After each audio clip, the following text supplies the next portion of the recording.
Halo semuanya, selamat datang di Kisah Bijaksana.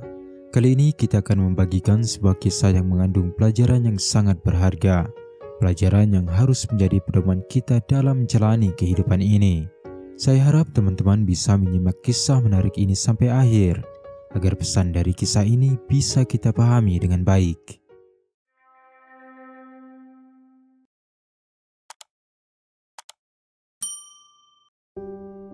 Suatu ketika di sebuah desa yang damai, hiduplah seorang pria paruh-baya bernama Victor bersama seorang putranya yang bernama Ivankov.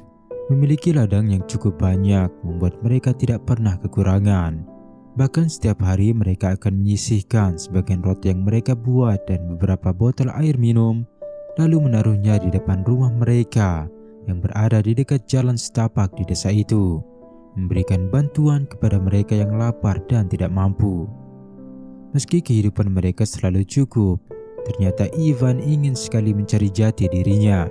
Jiwa mudanya tidak bisa menerima kehidupan yang monoton di desa.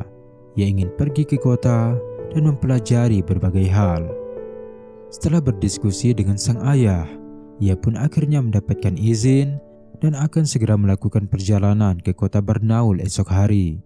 Sebuah kota besar yang berada cukup jauh dari desa mereka. Tentu ini akan menjadi perjalanan yang berat, sebab perjalanan ke kota Barnaul membutuhkan waktu hingga 5 hari dan harus melewati hutan dan padang rumput yang rawan akan penjara. Keesokan harinya, meski berat, Tuan Victor harus merelakan kepergian anak sematawayangnya. Dengan perbekalan dan uang yang cukup, Ivan pun mengawali perjalanan itu dengan restu sang ayah.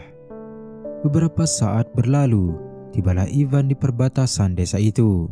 Sebuah padang rumput yang sangat luas dan membutuhkan waktu hingga 2 jam untuk menyeberanginya. Tak diduga, untuk menyeberangi padang rumput itu saja, Ivan ternyata sudah menghabiskan setengah dari persediaan air minumnya. Bukan hal yang baik tentunya, sebab ia harus melewati hutan. Setelah ini, baru ia akan menemukan desa selanjutnya untuk mendapatkan air lagi.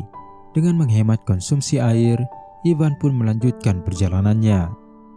Sementara itu, Tuan Victor hari ini telah menyelesaikan rutinitasnya untuk membuat roti dan menaruh sebagian di depan rumahnya.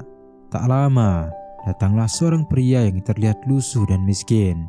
Ia mengambil roti yang disediakan Tuan Victor dan 1 botol air, lalu mengucapkan hal yang cukup mengejutkan.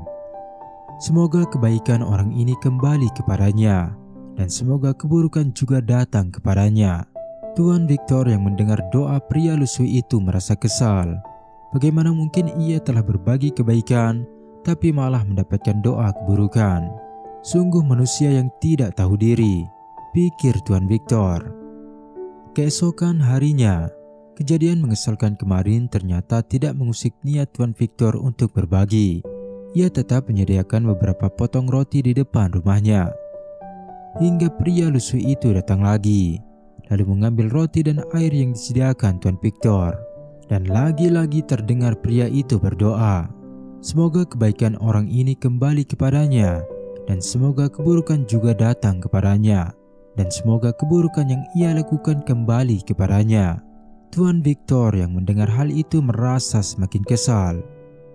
Bukannya mendoakan agar aku terhindar dari keburukan, pria tidak tahu diri itu malah mendoakan keburukan kepadaku, ucap Tuan Victor meluapkan amarahnya.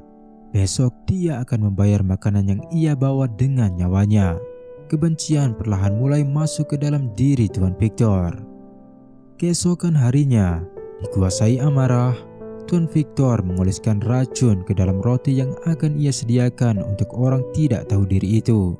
Dengan jantung yang berdebar kencang, Tuan Victor menunggu kedatangan pria lusuh itu. Hingga beberapa saat, tibalah ia yang ditunggu Tuan Victor. Ia mengambil roti dan sebotol air, lalu berdoa seperti kemarin. Semoga kebaikan orang ini kembali kepadanya, dan semoga keburukan juga datang kepadanya, dan semoga keburukan yang ia lakukan kembali kepadanya. Sesaat setelah pria lusuh itu pergi, hati Tuan Victor serasa terpukul. Ia berkata pada dirinya sendiri, apa yang telah aku lakukan? Apakah aku akan mengotori masa tuaku dengan membunuh seorang manusia? Tak menunggu waktu lagi, Tuan Victor segera berlari menghampiri pria lusuh itu dan menghentikannya. "Mohon maaf Tuan, roti itu sudah dijilati oleh kucing liar. Aku takut jika roti itu akan memberikan penyakit kepadamu. Izinkan saya menukarnya dengan roti yang baru." Pria lusuh itu mengiyakan tawaran Tuan Victor, lalu mengikutinya kembali ke rumah. Di sana ia mendapatkan beberapa potong roti yang masih hangat dan sebotol air bersih yang segar. Mendapatkan semua kebaikan itu, pria lusuh itu mengucapkan rasa terima kasihnya dan menceritakan rencananya yang akan meninggalkan desa itu. "Terima kasih atas semua kebaikanmu beberapa hari ini Tuan. Saya sebenarnya akan pergi meninggalkan desa ini, dan roti yang engkau berikan ini akan menjadi bekal yang cukup bagiku hingga sampai ke desa seberang." Setelah merestui kepergian pria lusuh itu dengan ucapan maaf dan hati-hati, Tuan Victor pun membawa kembali roti yang telah diracuninya, lalu membakarnya hingga menjadi debu. Sore hari setelah kejadian itu, tiba-tiba pintu rumah Tuan Victor diketuk oleh seseorang, dan betapa ia sangat terkejut setelah membuka pintu rumahnya. Anaknya yang berpamitan 3 hari lalu menuju kota Bernaul kini kembali dalam keadaan yang sangat mengenaskan. Bajunya penuh dengan debu dan beberapa luka lebam terlihat di tubuhnya. Wajahnya pucat dan terlihat sangat lemah. Setelah memberikan perawatan dan makanan yang cukup kepada putranya, malam itu setelah keadaan Ivan mulai membaik, Tuan Victor mulai menanyakan apa yang terjadi. Dengan menghela napas panjang, Ivan pun mulai bercerita. "Sungguh keajaiban aku bisa sampai di rumah dalam keadaan hidup ayah. Ceritakan semua yang terjadi nak," ucap Tuan Victor sambil menahan haru. "Kemarin sore saat saya melewati hutan setelah padang rumput di perbatasan desa kita, tiba-tiba sekelompok penjara menghadangku. Mereka memukulku hingga pingsan sebab tidak mau memberikan segala yang aku punya. Dan keesokan paginya aku terbangun dalam keadaan seluruh tubuhku lebam dan tanpa makanan. Dengan tertatih aku berjalan pulang dengan tenaga yang tersisa. Beruntungnya saat melewati padang rumput yang luas itu, ketika rasa haus, lapar, lelah dan letih tak bisa lagi kutahan, tiba-tiba seorang pria dengan pakaian lusuh datang menghampiriku. Ia mengisi perutku dengan roti yang rasanya seperti buatan ayah dan minuman segar yang ia bawa. Tanpa bantuan orang itu, mungkin aku tak akan kembali menemui ayah dalam keadaan selamat." Tuan Victor bergetar tak percaya mendengar cerita putranya. Hampir saja ia meracuni anaknya sendiri hari ini. Ia bersyukur sebab telah mengurungkan niat buruknya hari itu, dan bersyukur sebab doa si pria lusuh telah terkabul. Kebaikan yang ia lakukan akan kembali kepadanya. Teman-teman, dari kisah ini kita bisa melihat bahwa setiap kebaikan yang kita lakukan akan selalu kembali kepada kita.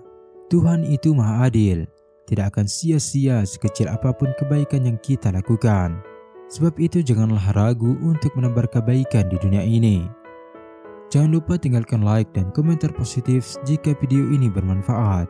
Terima kasih sudah menonton dan sampai jumpa di kisah berikutnya.